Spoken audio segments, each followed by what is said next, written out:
Hey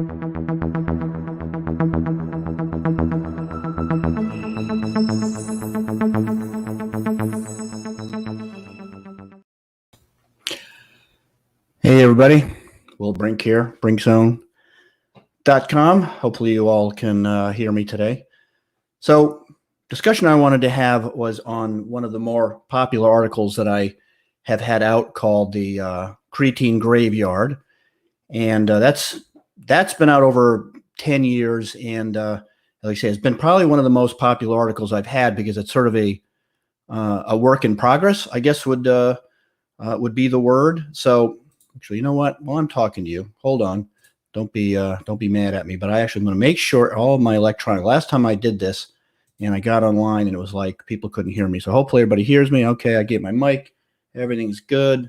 Camera. Okay. Anyway, sorry about that.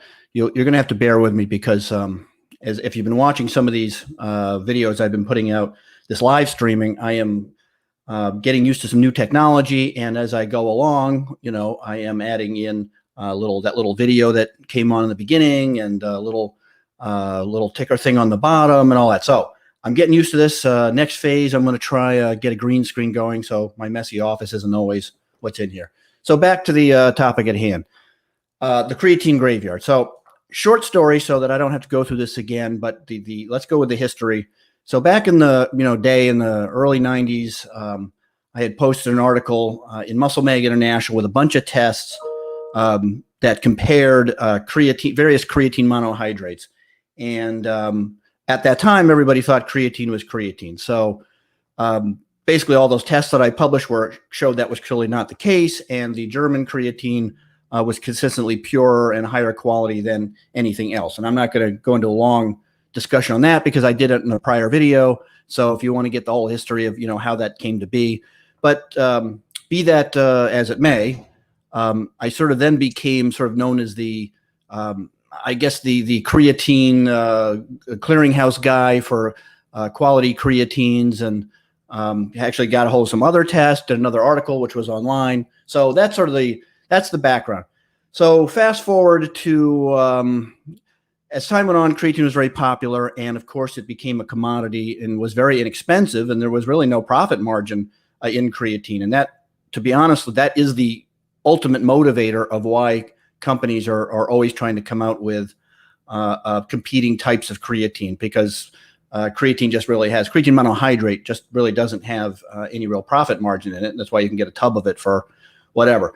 But again, that's another topic for another day. But so as competing types of creatine came out, various forms of creatine came out, that became the big debate, of course, is, creatine monohydrate versus liquid creatine, which was garbage. What started with 2009, what really got me going on the graveyard was CEE. So let me bring in the article here, and I'll make sure, hopefully I get this to work. Hold on. Okay, add to stream. Okay, so there's the article. Let's bring it up a little better. Okay, I think that looks good. Hopefully you all can see that. So that's the article, and I'm gonna discuss the article with you guys a bit. But so it started in 2009 with CEE, which is creatine ethyl ester, and that was like the rage, and everybody was talking about creatine ethyl ester. And not real surprisingly, when it was actually studied, it was found to be inferior to creatine monohydrate by a margin. It converted to creatinine rather quickly, and so I had this idea sort of for an article where I would sort of started with CEE, which was to put that study in and list basically all the creatines at the time, and basically list them. And you'll be able to see this article as to the list of creatines. And as time went on, as you'd expect, other types of creatine came out, claiming to be 8,000 times better absorbed or whatever than creatine monohydrate. And I would simply add them to the graveyard. And of course, I didn't do that for no reason. It wasn't just like automatic. I would, of course, examine them and do my best to, objectively check out, what the claims were and why they were making them. But as you can see, so I continue to update it. So there was a 2020 update. So the most recent one added to it, which is a hot, really hot creatine right now, is HCl, which is a hydrochloride. and that's the current popular alternative to creatine monohydrate that makes a bunch of unproven claims. And that was put into the graveyard in 2020 after yet another study came out on it, which, again, if you go to this article, you can read it, which, not surprisingly, did not find HCl to be superior to CM. There was a 2012, and that one was on the last super duper rage, which was buffered creatine, so buffered creatine before CE. So CE and then buffered creatine, was all the rage. And not big surprisingly, again, that was tested at Dr. Kreider's lab out of Texas A&M, and it was inferior. So I'm going to get rid of this guy, if you don't mind. Let's go back to the graveyard. So as time has gone on, I have continued to update. There was a 2021 update that was a great review paper, which found, again, not surprisingly, that was a review or a meta-analysis of a bunch of different studies, and concluded, shockingly, due to the paucity of studies on alternative forms of creatine as well as high prices on the market of these alternative forms, CRM, creatine monohydrate, remains the most extensively studied form of creatine that shows efficacy, safety, and lowest cost to consumer. There you go. So what's in the creatine graveyard, or why? And there's actually two parts to the creatine graveyard. And I'm going to jump back for a second to my screen so I can make sure the comments are turned on. Can't post comments from this destination. Okay. Not really sure why that is. I may not be able to see the comments, folks, right now, so you'll have to bear with me. But let's go through this graveyard a little bit to understand. So the original graveyard, as you can see, came out in 2009, and so that's over 10 years old. And like I say, as time has gone by, it has continued to grow as an article as each excuse me form of creatine has come out. And I explain there's two sort of different issues with the graveyard. Or two different sort of reasons, sections for the graveyard as to why they end up in the graveyard, and they're broken down. So hold on, sorry, I scrolled a little too fast there. All right, excuse me, I got a dog hair in my throat. So two essential points on that, which I get into. So because they're in the graveyard does not mean they're worthless. There's two possible reasons. For example, one reason they might be in the graveyard is because there's just no data at all. There's just no studies. I mean, so if you come up with, here's a magnesium creatine chelate, which, sounds very promising. I mean, I actually thought that one sounded pretty good. There's a creatine pyruvate.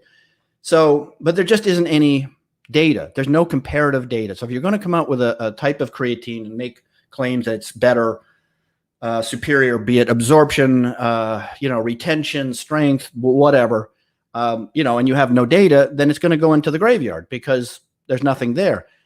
The other part of why they're in the graveyard is not necessarily that they're inferior or have no data. It's that when they've been tested, let's say they do have data, which is not a lot of them, but the few that actually do get tested, at the very best so far, they are the equivalent to creatine monohydrate. That best, if not inferior. But so far, the ones that, few have come out that actually got tested. And so then you have to come down to, well, price per, if they're about the same. I mean, if the effect of creatine monohydrate versus the other one, which actually is tested, is similar, well, then you basically have to say, well, if I can pay 20 cents or 25 cents for a serving, I'm just making the number up, but a very low cost serving of creatine monohydrate, or I can pay, 3 times as much per serving for this other one. Well, then again, to my pragmatic way of thinking, you're back to creatine monohydrate. So until some alternative, type of creatine comes out that actually shows itself to be superior to creatine monohydrate, there's really, again, you just come back to creatine monohydrate. And that's not going to happen. I can tell you that right now, because you can't come up with a type of creatine that doesn't have some something superior to creatine monohydrate. For example, solubility. Under here, one of the sort of, I guess, the Achilles heel of creatine monohydrate would probably be its poor solubility. And so if you come up with a more soluble form of creatine, like HCl is more soluble, that's a benefit. It mixes easier. You do have to take more of it to get the same effects, and it costs a lot more. But if that's, a big deal to you, then, there's something to that.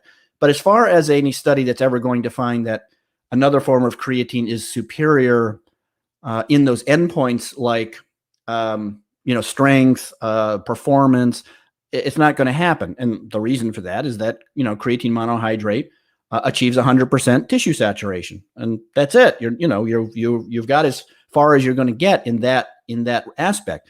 Again, there might be, let's say there's some creatine where, you need 3 to 5 grams of monohydrate, and this other form, you only need a gram to get the exact same effects. Well, that would be obviously, you could say that in that aspect or that respect, that particular form of creatine was superior in that it required a lower dose. So, okay, so what if that were true? If that 1 gram was, say, effectively the same for reaching tissue saturation versus 5 grams of creatine, but was 8 times the price, are you better off just, taking your 5 grams of creatine or taking the other one? Again, these are two aspects you kind of have to balance out, and I don't think most consumers do a great job of that. Also there are some early studies that found that about 30% of users, they're sort of non-responders to creatine. That's sort of a little bit of a moving target, but a lot of times at higher doses, that seems to go away. Sometimes a little glucose or dextrose along with it solves that. But again, let's say somebody designs a type of creatine that eliminates that 30%. There you go. I mean, that's something too. Maybe there's a delivery technology, maybe something that takes care of it. So I'm not saying it's impossible for other forms of creatine to have some potential benefits above that or different from that. I think different from that would be the right way to put that from creatine monohydrate. But it's not going to be in that as far as it being superior for tissue saturation of creatine, because basically say we're making 100%. So what I did was I've updated the Creatine Graveyard a number of times. Now here's the list, and obviously I'll put a link to this. You can go read this article yourself. Oh, see, this scroller I have likes to go in the opposite direction, but this is actually a pretty long list now. So these are all of the creatine. Now some of these I bet you guys haven't even heard of or have not ever used, but there's actually quite a few of them. There's, I don't know, there's got to be like 20 or so. Some of them you will have heard of course. I mean, CE is kind of, I like that one at the top because it's kind of the poster child for the big hype that existed about, an alternative form that basically once it was actually studied completely fell on its face. But I just added HCl, creatine pyruvate, taurinate. There's a bunch of ethyl ester malate. I think that even might have been the one where they found out that wasn't even possible to create that. There was actually a creatine compound that on examination was found it wasn't even actually possible to make, and the manufacturer was selling it, could not actually provide it. They just sort of apparently made it up. That might be it, but don't hold me to that. I can't remember one of these, but was one of those. But so creatine serum, of course, was a classic one. That's you guys probably, I don't know if some of you probably don't even old enough to remember creatine serum, but oh man, they made a big deal out of that. And it was, it turned out to, as expected, to have very little actually creatine in it. So that was another, it's a couple of, this is actually a drug. Sorry, here we go. See, I'm trying to go in the right direction. Creatinol phosphate is actually an analog, and that's very interesting stuff, but it sort of works in the opposite direction. But I just threw it in there because at one time it was actually making a big stink. So below the article, I also, as you will see, I added, like here we go. I am scrolling in the direction I want it to go, and it ain't going there. Okay. This is when technology starts to irritate me. Now we got all of the comments. I didn't want to go to the comments. I wanted to show you guys. Hold on. We're getting there. See, you had a lot of comments in here that I have added some of the recent, there's always links within the article. Finally. Okay. So there are always links within that article that will take you to the studies that I'm talking about. This was the recent update, 2021, as far as the review that I mentioned, that where they looked at different forms of creatine and came to a basic analysis of creatine being superior. So, so that's the Creatine Graveyard. That's why it exists, how it exists. I expect I do expect to add more creatines to it, because again, it seems like there's never ending interest from a marketing perspective to create new forms of creatine that are claimed to be 8 million times better. The other issue, of course, and this is just sort of a different conversation, but the other issue is what companies often do is, to sell something, anything, there's basic laws of marketing. One of them is you got to create a problem and then you got to solve it. So a lot of the quote unquote problems or issues or side effects of creatine were literally literally exist because companies invent it and then solve it for you. For example, the quote unquote no bloat formula. There is none. That's not really how it works. Creatine, the water of creatine is intramuscular. That's what you want. It means it's actually working, and so forth. So I'm not going to go into. We can do another video on side effects and go down the list. And I actually do again on Brinkzone. I have a whole video series that goes through basically every side effect: cramping, bloat, hair loss, and so forth. So I do cover those in a video series. But now I'm trying to get the live streaming situation going. I don't know why I cannot see comments, because I am streaming to 3 different platforms, and it's supposed to let all of the comments through as I'm doing this, so that I can actually respond. But I don't know. Let me see. All destinations. Yeah. Anyway, I think that's about it. I'm not going to stay on a long time. I just wanted to explain what the Creatine Graveyard was, where it comes from, why it exists, how it will, I assume I'll keep expanding it, because I don't see anything coming out in the near future that is going to be superior to creatine monohydrate in terms of what I was stating earlier. That is actual improved performance or muscle mass or what have you. There will be some minor benefits to some other types of creatine. Like I say, I mean, HCl, like I say, some of them, to back up a little bit, some of them are just outright scams and garbage, and some of them are not. They're not scams. They're not garbage. They're actually legit.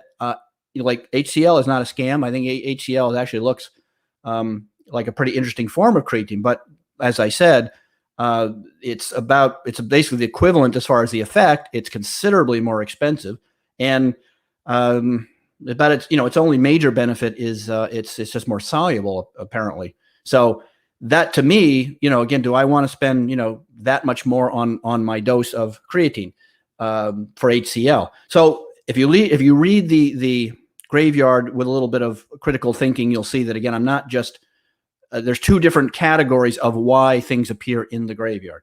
And one category is because they're just basically garbage. It doesn't have any data. The other is that they're not necessarily garbage, and they may even have some data. It's just they're not superior. So again, now you're back to deciding, do I want to pay extra? From a solubility point of view, as I have said for, again, a decade plus, if you're having issues with, if it gives you any GI issues or whatever, you mix it in hot water.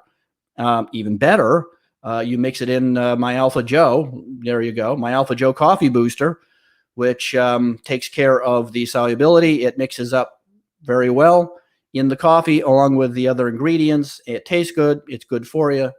And one last little tidbit before I get off. This is 20 minutes. Is that when I hear people mention things like, do I want to put it in coffee or do I want to mix it in hot water? Will that degraded or whatever. People don't realize that the early studies that showed benefits of creatine, you know what they mixed it in? Coffee and tea. Because the researchers, Greenhoff and the rest of them, were really aware of the fact that creatine was not very soluble. And by putting it in warm liquids, that solved that problem. And somewhere along the way, that sort of went away. Now, again, you can mix it what you want, but if you have any issues with it, GI issues or whatever, mixing it in warm waters, I've recommended warm whatever. I've recommended forever. And that's also what led me, one of various reasons, to offer the formula to people, the formula for free to make their own Alpha Joe, which I've also 10 years. You can go make it yourself. You don't have to get it from me if you don't want to.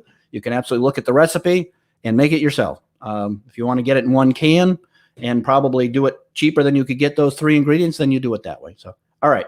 I'm going to jump off. I will look for questions to answer because they're not coming through on my end here, but I'll go to the Facebook page that I, am broadcasting this and follow up on questions. So hope that answers some questions, and I'll see you all on the Brink Zone.